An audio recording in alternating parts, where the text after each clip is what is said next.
más temprano hablábamos de lo sucedido ayer en el Senado de la República, donde pues se vio el apoyo de los legisladores de oposición a la iniciativa para dotar de mayores facultades a la Secretaría de Seguridad y Protección Ciudadana a fin de que pueda realizar investigaciones y también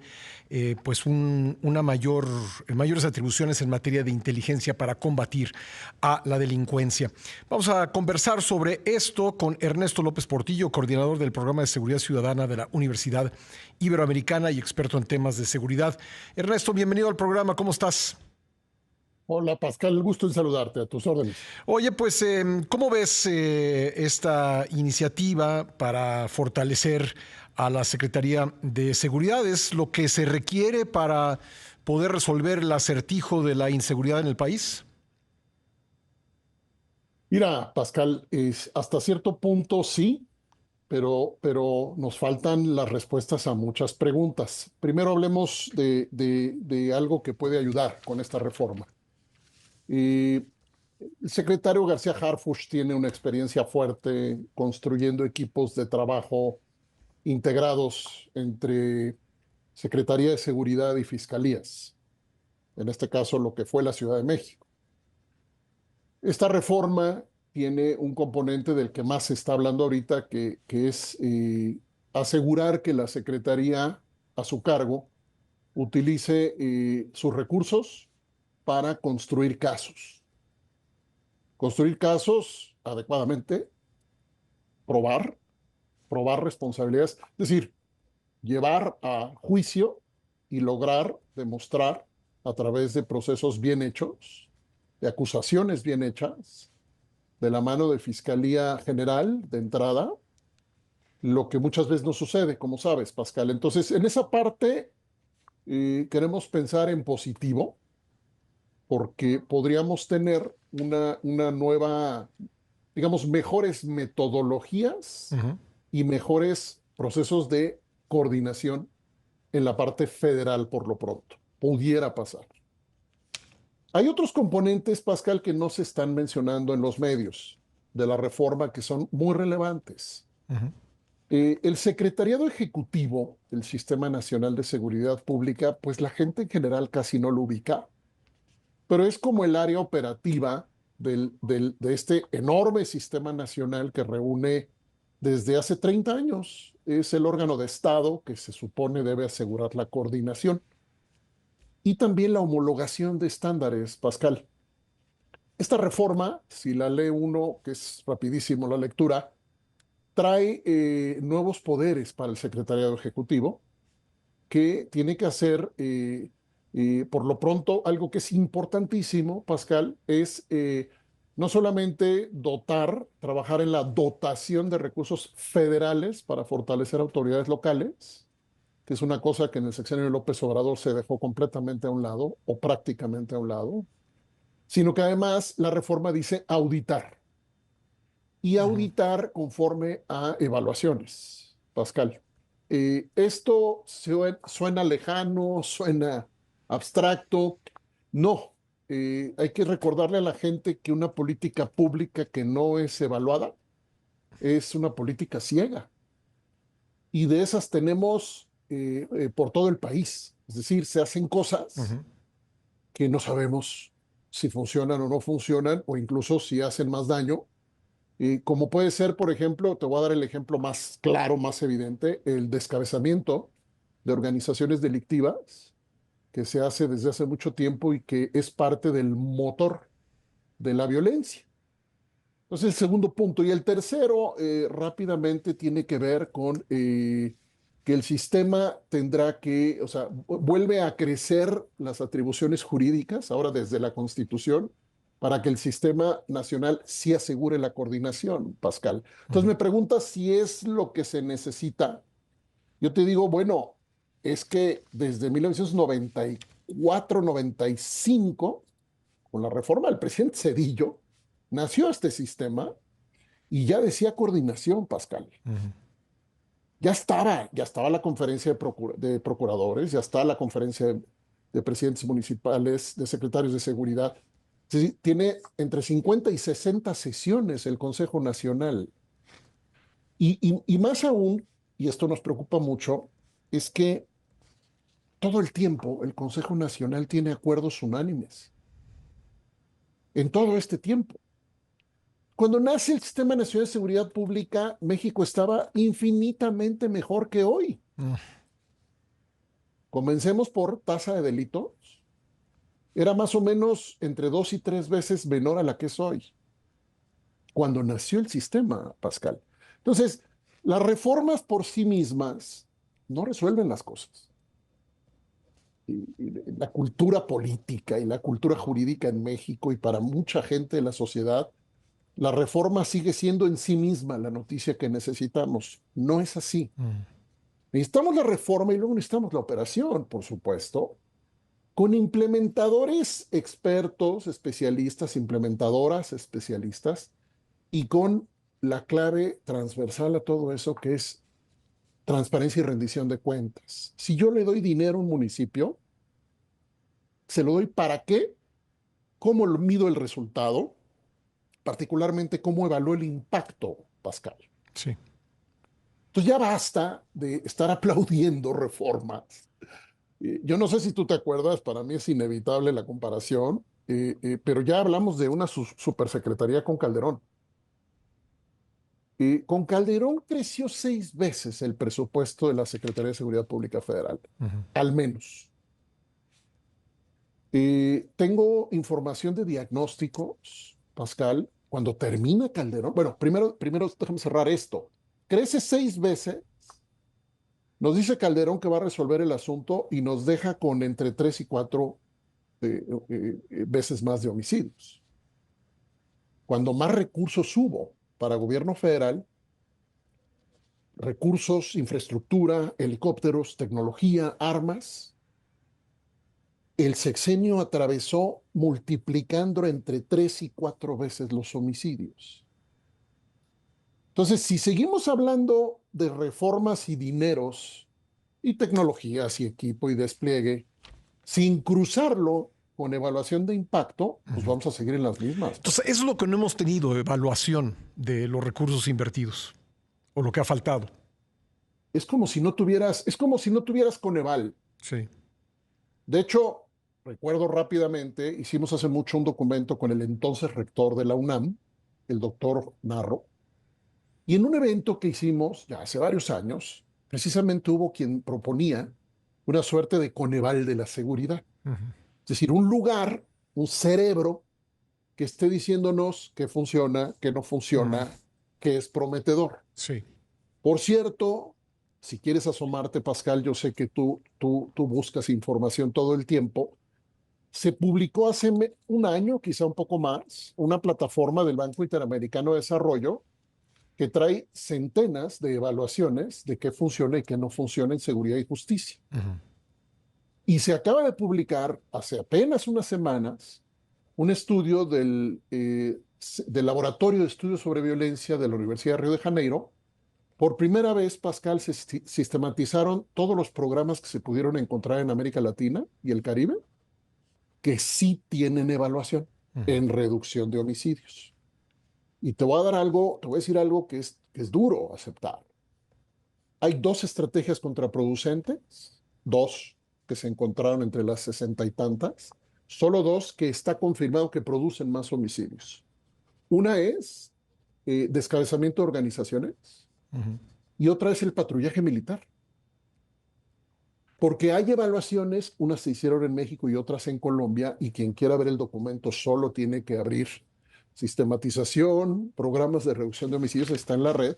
Hay evaluaciones, y entonces tú puedes saber, Pascal, cuándo se evaluó, quién evaluó, qué evaluó. Evaluó procesos, evaluó resultados, evaluó impacto, evaluó presupuesto. Tú sabes, hay muchos tipos de evaluación. Entonces, quien no evalúa no tiene certeza, no puede probar, Ujú. le llamamos comprobación de las políticas de seguridad. Yo quiero tener optimismo en este difícil momento, Pascal, porque yo sé que el secretario García Harfuch empujó evaluaciones en Ciudad de México, las conozco. El Colegio de México publicó hace unos meses una interesantísima evaluación de lo que ha pasado en Ciudad de México. Ujú. Entonces, yo me gustaría sugerir que nuestra mirada a la reforma que ahora se apruebe sea una mirada que pone mucha atención en lo que dice En el la auditar evaluación. Déjame y en la preguntarte evaluación. ahora sobre el tema del uso de la inteligencia, porque se ha puesto mucho el énfasis ahí, que tendrá mayores facultades de inteligencia. ¿Qué opinas de la propuesta y qué opinas en general del uso de la inteligencia? La inteligencia es absolutamente esencial y detrás de la inteligencia está la columna vertebral de toda política de seguridad, que es la información. La inteligencia es una forma de transformar la información para darle cierta utilidad.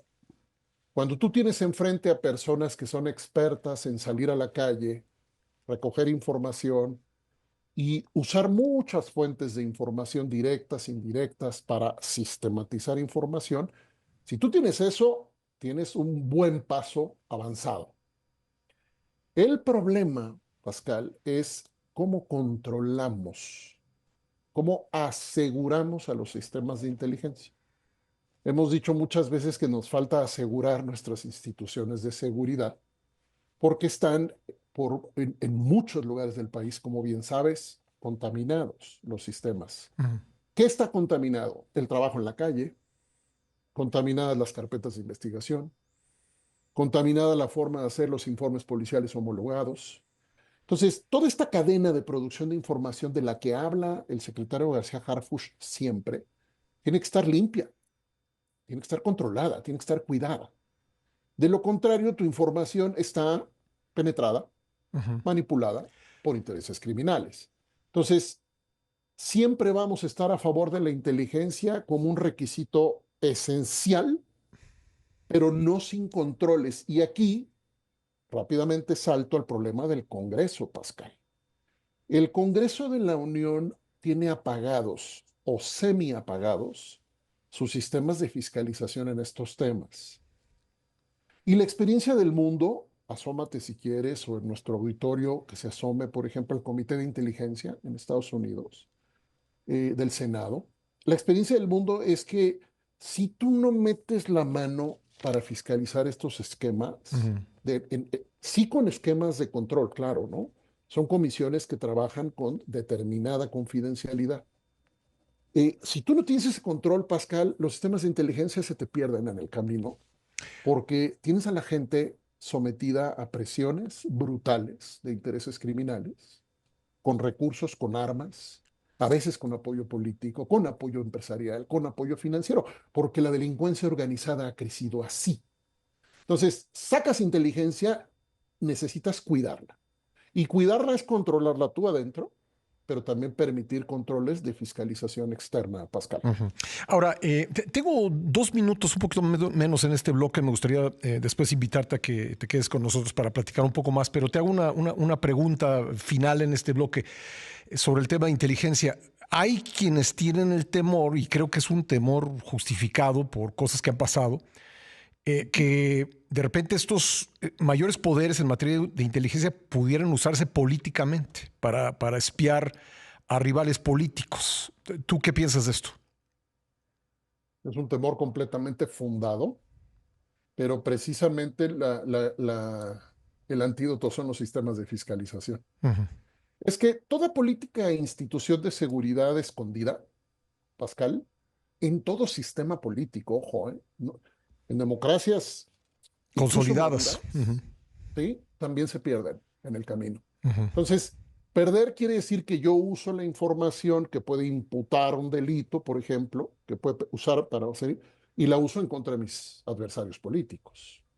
O bien, mucho más grave que eso, lo que ya ha vivido este país, es sacar a la calle, sí, operadores que hacen inteligencia política para oprimir, controlar, someter ilegalmente a la disidencia política. Eso es un riesgo en el mundo entero, Pascal, pero es un riesgo mucho más en los países que tienen apagados o semiapagados sus sistemas de contrapeso y fiscalización.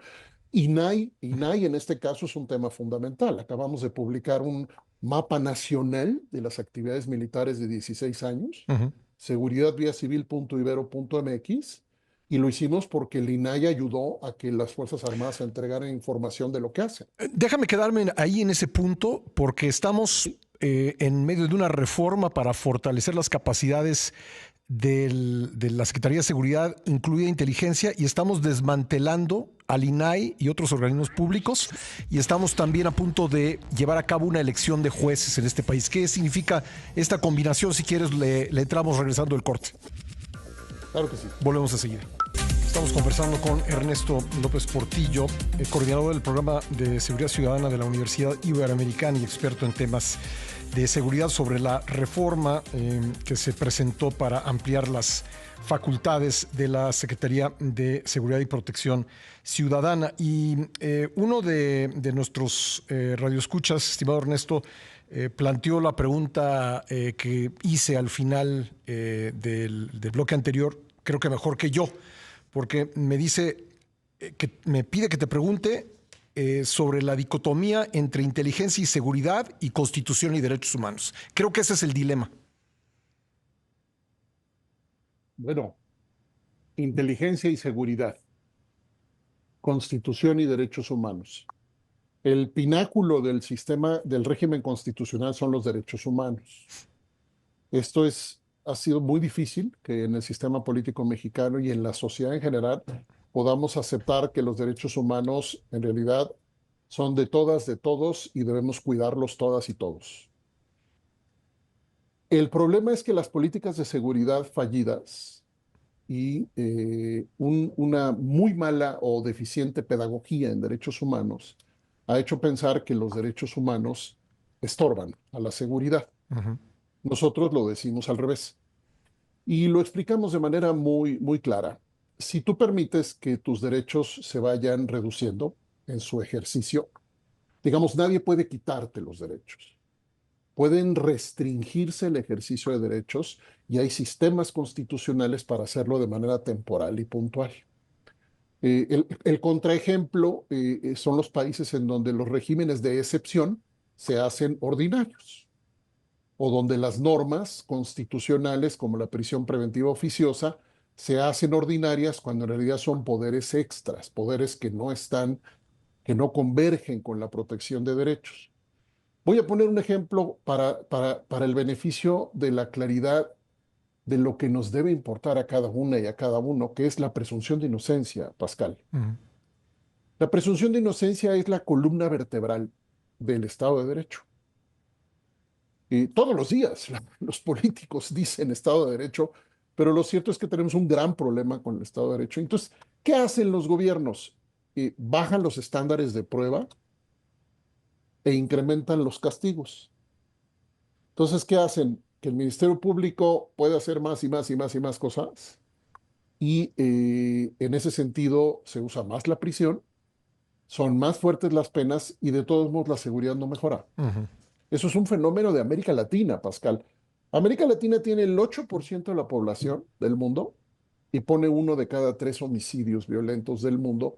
Y es en el lugar donde muy probablemente se han ensayado las medidas más fuertes en materia de reformas Sin penales buenos resultados.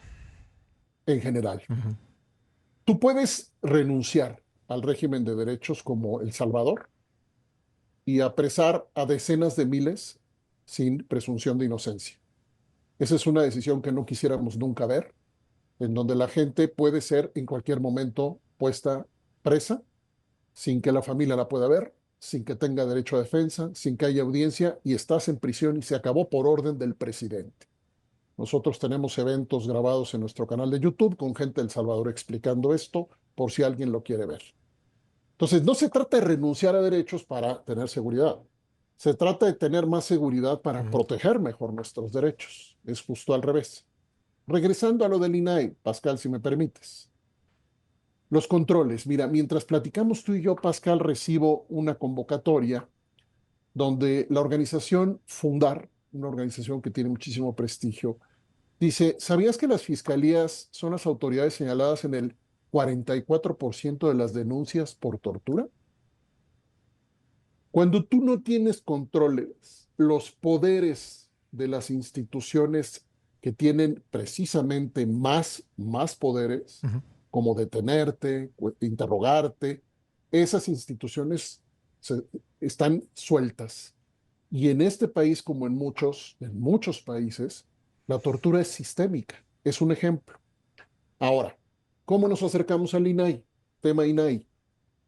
¿Tú sabías, Pascal, que solo por el INAI pudimos saber, por ejemplo, cuántas personas mueren a manos de la Secretaría Marina y la Sedena? Sí, eso me preocupa mucho. Te agradezco mucho a Ernesto López Portillo que me haya esperado para concluir la entrevista. Entonces, Ernesto, la desaparición del INAI, ¿qué significa para la política de seguridad? Es la imposibilidad de que exista un mecanismo independiente a las instituciones de seguridad que ayude a que las instituciones de seguridad rindan cuentas. Mm. Todo el mapa interactivo nacional que publicamos recientemente con agresiones, detenciones, que nos permite entender si ha funcionado o no, o para qué ha funcionado la militarización de la seguridad, todo pasó por solicitar a la Defensa, a la Guardia Nacional y a CEMAR, y el INAI intervino para que se asegurara la entrega de información, porque estas instituciones no la tienen pública directamente. Entonces, si se va el INAI, se nos cae el estándar que hemos logrado de acceso a la información. Y dejamos de saber, dejamos de tener instrumentos de medición. De cosas tan básicas y tan importantes como eh, recursos, Ujú. presupuesto, sistemas de evaluación. Todo esto que decíamos, si yo no te quiero decir, yo me guardo, me escondo en la seguridad nacional, me guardo y no va a haber quien pueda lograr Bueno, entrar. Eso es un debilitamiento gravísimo de nuestro régimen democrático. pues Ernesto, te agradezco mucho el tiempo que nos has dedicado. Una disculpa por las pausas que tuvimos en la conversación, pero creo que hicimos, gracias a ti, una evaluación muy completa de qué esperar con estas modificaciones legales y también qué esperar de la política de seguridad en este sexenio. Te mando un abrazo. Saludos desde la Ibero. Gracias. Gracias, Pascal. Gracias, Ernesto López Portillo.